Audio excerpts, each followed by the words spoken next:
J'ai longtemps cru que le monde était simple, comme un dessin d'enfant noir ou blanc. Mais en grandissant, j'ai compris un truc: la souffrance ajoute toujours des nuances. Yeah.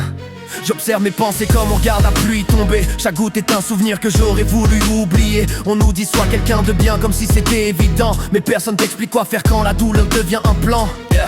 Quand t'as grandi avec des silences dans la maison, des regards vides qui te font douter ta raison, tu comprends vite que l'amour peut manquer d'air et que les cœurs deviennent durs quand ils vivent trop d'hiver. Je me demande souvent si les monstres naissent vraiment ou si c'est juste des enfants perdus devenus grands, des âmes qui se défendent avec ce qu'elles ont appris, parce que la tendresse n'était jamais dans leur vie. Le bien et le mal, j'y pense tard dans la nuit, quand mes souvenirs reviennent parler sans bruit, et je vois des visages derrière chaque erreur, des gens qui se battent avec leur propre douleur. Le bien et le mal, j'y pense tard dans la nuit, quand mes souvenirs reviennent parler sans bruit, et je vois des visages derrière chaque erreur, des gens qui se battent avec leur propre douleur. Le bien et le mal de désillusions, créées par nos peurs et nos déceptions, parce que quand la souffrance devient ta vision, même la lumière ressemble parfois à une prison.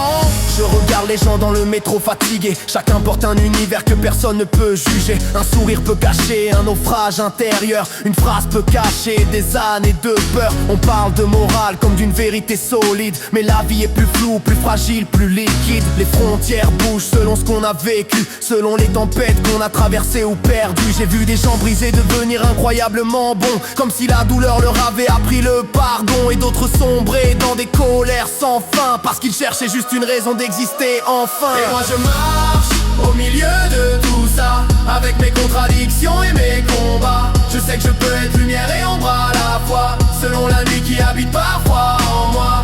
Alors j'essaie de juger un peu moins vite, parce que chaque âme écrit son propre mythe. Et si le bien existe vraiment quelque part, peut-être que c'est simplement quand quelqu'un choisit de ne pas transmettre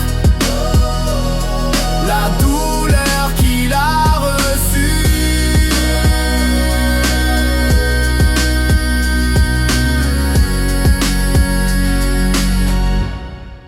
La douleur qu'il a reçue.